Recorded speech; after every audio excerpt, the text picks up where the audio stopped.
Good morning class 7। बेटा 5A के बाद अब 5B है। 5B में क्या करना है?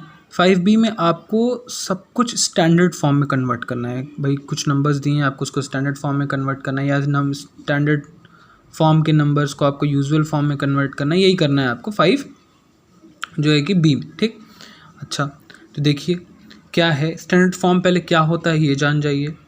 कोई भी नंबर है बेटा जिसको लिखने का एक तरीका होता है, ठीक है।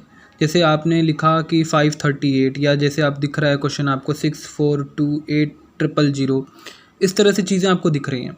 तो इस तरह से चीज़ें नहीं लिखी जाती हैं। जब भी आप मतलब बड़े हो जाओगे, और जैसे लाइट की स्पीड अगर मैं आपसे पूछूं कि लाइट की स्पीड क्या है, आपने साइंस में पढ़ा होगा। तो क्या पढ़ा है आपने?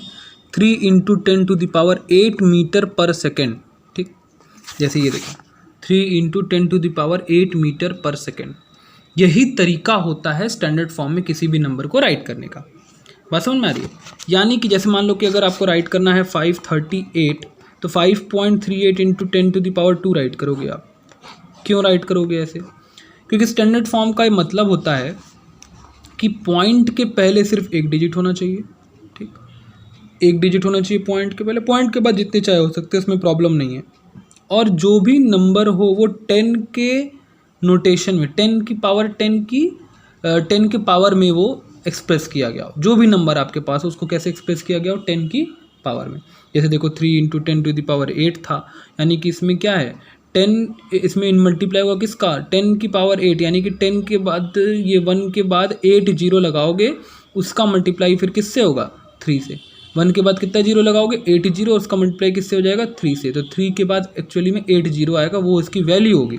इसीलिए इसको शॉर्टन में लिखने के लिए, स्टैंडर्ड तरीके से अच्छा लगे देखने में, स्टैंडर्ड लगे देखने में, वैसे लिखने के लिए इसको इस तरह से लिखा जाता है। ठीक है, यानी कि 10 के नोटेशन में, 10 की पावर में। ठीक, तो कैसे कन्वर्ट करना है आप चलिए देख लीजिए, सीख लीजिए।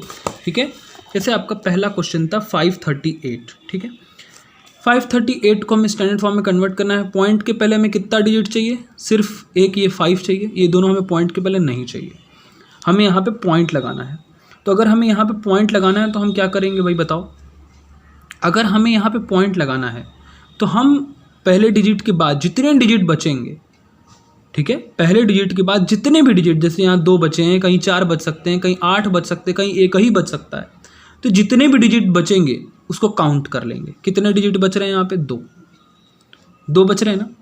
तो क्या करेंगे? 538 को 1 के बाद 2 जीरो से डिवाइड करेंगे। यहाँ पॉइंट लगाना है, कितने डिजिट बच रहे हैं? 2, तो 2 जीरो से डिवाइड करेंगे। अगर डिवाइड करेंगे तो मल्टीप्लाई भी करना होगा भाई, सिर्फ डिवाइड अपने मन से थोड़ी कर सकते हैं। अब डिवाइड किया, मल्टीप्लाई किए तो बैलेंस हो गया, इसकी वैल्यू में कोई चेंज नहीं आया। अच्छा, चूँकि यहाँ पॉइंट लगाना इसलिए डिवाइड तो करना ही था, डिवाइड कर दिया हमने। क्या बच गया ये? अब क्या हो गया ये? 5.38 × 100, क्योंकि जब इसका 100 का मल्टीप्लाई होगा तो फिर से हमें 538 मिल जाएगा ना। बिना पॉइंट वाला 538 हमें चाहिए, तब वो हमें मिल जाएगा। इसलिए इसकी देखो वैल्यू में कोई चेंज नहीं आया, इसलिए हमें मल्टीप्लाई भी किया, डिवाइड भी किया, मल्टीप्लाई भी किया। ठीक है, अच्छा अब हम पॉइंट तो यहाँ पर आ गए। अब हमें क्या करना है? इस 100 को क्या करना है? 10 के पावर में एक्सप्रेस करना है। तो 100 10 की पावर में कैसे एक्सप्रेस होगा? 10 लिखो और पावर 2 लगा दो। ठीक, 10 का स्क्वायर 100 होता है ना।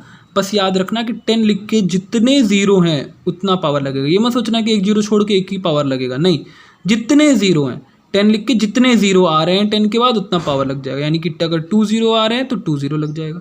10 लेकिन लिखोगे, ठीक, 100 को 10 लिख के 10 की पावर क्या करोगे? 2, क्योंकि कितने ज़ीरो 100 में? 2। ठीक, ये आपको इजीली कैसे बताते हैं, कैसे सॉल्व करेंगे, ये आपको पता चल जाएगा। क्या हो गया आंसर? 5.38 × 10⁻²। ये एक्सप्रेस हो गया स्टैंडर्ड फॉर्म में। ठीक है, अच्छा एक और क्वेश्चन देख लो, उसका 4th वाला बड़ा है। 940000000000 10 टाइम्स जीरो है। 1 2 3 4 5 6 7 8 9 10। आपको कितना डिजिट चाहिए पॉइंट के पहले बताओ? 1 डिजिट चाहिए, यानी यहाँ आपको पॉइंट चाहिए, फिर ये सब पॉइंट के बाद रहना चाहिए। ठीक, तो यहाँ आपको अगर पॉइंट चाहिए तो आप यहाँ पॉइंट चाहिए तो कितने डिजिट से डिवाइड करना होगा? काउंट कर लें पहले इसको। तो 10 जीरोस तो यही है, एक 4 भी हो गया, यानी कितने डिजिट हो गए? 11 जीरो से आपको इसको डिवाइड करना होगा। 1 के बाद 11 जीरो से आपने इसको डिवाइड कर दिया। ठीक, 1 के बाद कितने जीरो से 11 जीरो, देखो 2 2 4 2 6 2 4 2 8 2 10 और एक 1 11। क्यों 11 से किया? क्योंकि 9 के बाद अगले 11 डिजिट थे, ठीक, इसलिए 11 से डिवाइड कर दिया। डिवाइड कर रहे हैं तो मल्टीप्लाई भी करना होगा भाई उतने से ही, यानी कि 10 की पावर 10 मतलब 1 के बाद 11 जीरो से।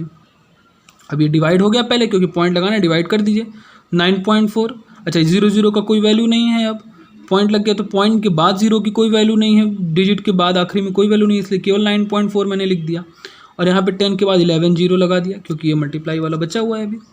अब इसको क्या लिख सकते हो, 9.4 इंटू 10 की पावर 11, ठीक, क्योंकि कितने जीरो हैं 11 जीरो, तो 10 लिख के जितने जीरो हैं काउंट करिए, जितने जीरो हैं काउंट करो, 10 छोड़ के नहीं काउंट करोगे, ये जीरो पहला वाला भी लेके काउंट करोगे, जितने जीरो हैं उतना आप लिख दोगे यहाँ पे।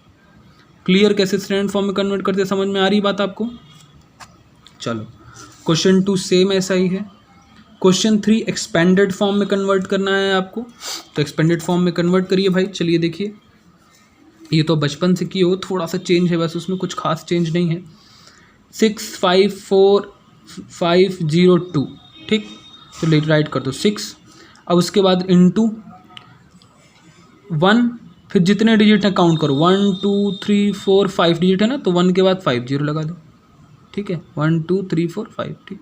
फिर राइट करो +8, ठीक, फिर कितने जीरो हैं 1 2, वह कितने डिजिट है 1 2 3 4, 8 के बाद 1 2 3 4, तो 1 के बाद 4 जीरो।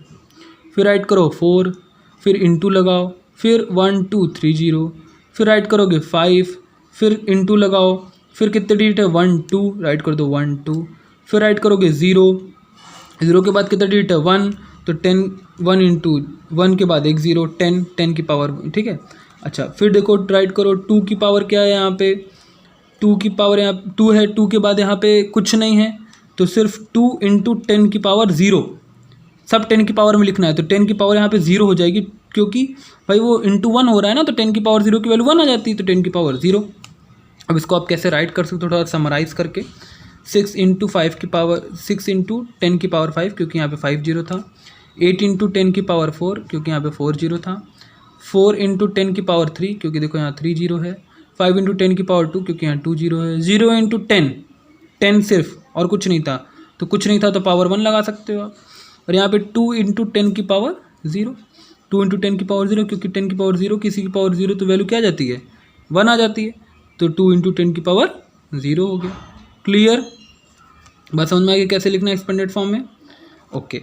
अब देखिए बेटा, एक्सपेंडेड फॉर्म को आपको क्वेश्चन नंबर 4 में क्या करना है कि न्यूमेरिकल फॉर्म में राइट करना है।